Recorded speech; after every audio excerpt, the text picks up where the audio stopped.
बच्चों, विनय, विनय शीर्षक इसके कवि सूरदास जी हैं। विनय, विनय में 2 पद हैं। पहला पद है अब कै राख लेऊ भगवान। इस पद में सूरदास जी ने भगवान की अनंत कृपा का गान करते हुए अपने उद्धार की प्रार्थना की है। अब कै राख लेऊ भगवान। भक्त कवि सूरदास जी अपने आराध्य श्री कृष्ण से प्रार्थना करते हुए कहते हैं कि हे भगवान, इस बार अब कै राख लेऊ भगवान, इस बार आप मेरी रक्षा कीजिए। हूँ अनाथ बैठो द्रुम डरिया, पारधि साधे बान। मैं अनाथ जीवात्मा रूपी पक्षी इस संसार रूपी वृक्ष की डाल पर बैठा हूँ। पारधि साधे बान, पारधि शिकारी, और मुझे मारने के लिए माया रूपी शिकारी ने अपना अविद्या रूपी बाण तान लिया है। ताके डर में भाज्यो, चाहत ऊपर ढुक्यो सचान।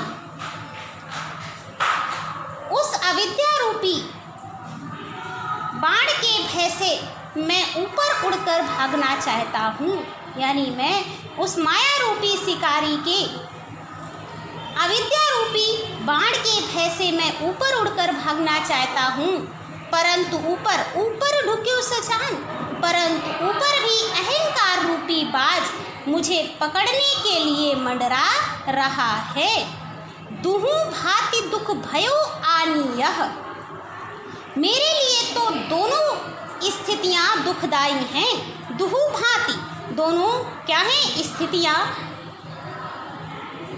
दुखदाई हैं। इन दोनों स्थितियों में मुझे कौन बचा सकता है? कौन उबारे प्राण? मेरे प्राणों को कौन बचा सकता है?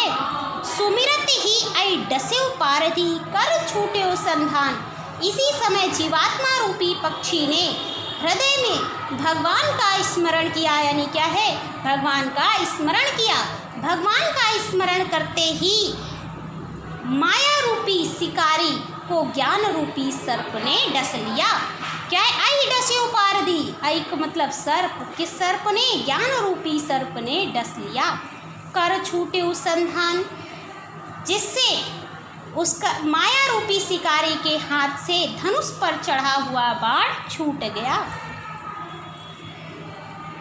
सूरदास सर लग्यो सचाने, जय जय कृपा निधान। सूरदास जी कहते हैं कि यह अविद्या रूपी बाण अहंकारी रूपी बाज को लग गया, जो जीवात्मा रूपी पक्षी को ग्रसने के लिए उसके ऊपर मंडरा रहा था। इस प्रकार भगवान ने उस जीवात्मा रूपी पक्षी को दोनों दुखों से बचा लिया। सूरदास जी दया के भंडार भगवान की जय जयकार करते हैं कि ऐसे दया के भंडार भगवान की जय हो।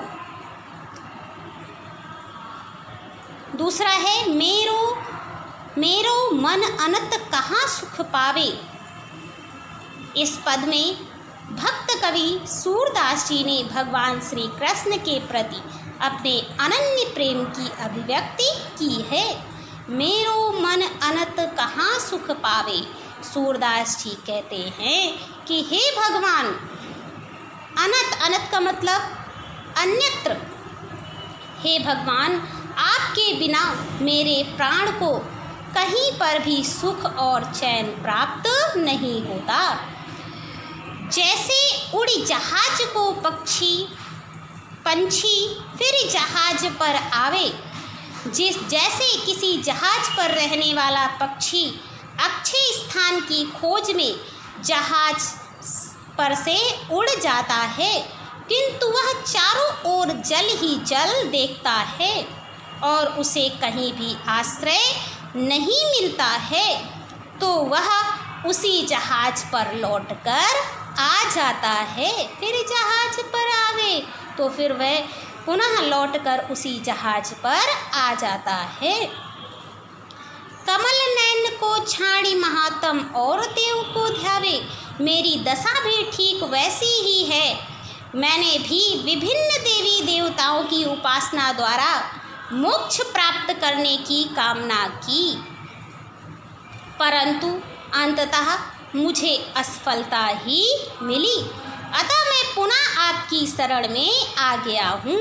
आपकी शरण में किसकी? भगवान श्री कृष्ण की शरण में। कमल नयन, किसके? कमल के समान नेत्र जो हैं, जिसके किसके हैं?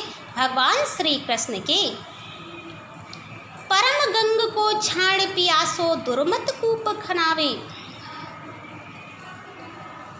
उन्होंने कहा अब मैं क्या हुआ, अतः मैं पुनः आपकी शरण में आ गया हूँ।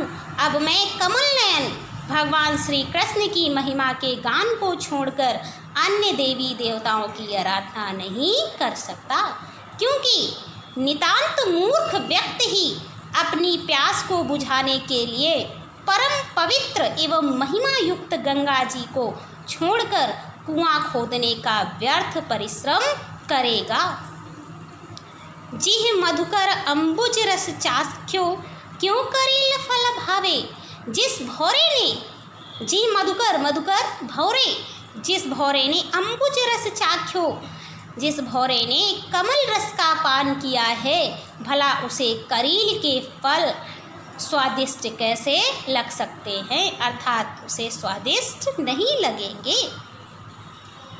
सूरदास प्रभु कामधेनु तज छेड़ी कौन दुहावे।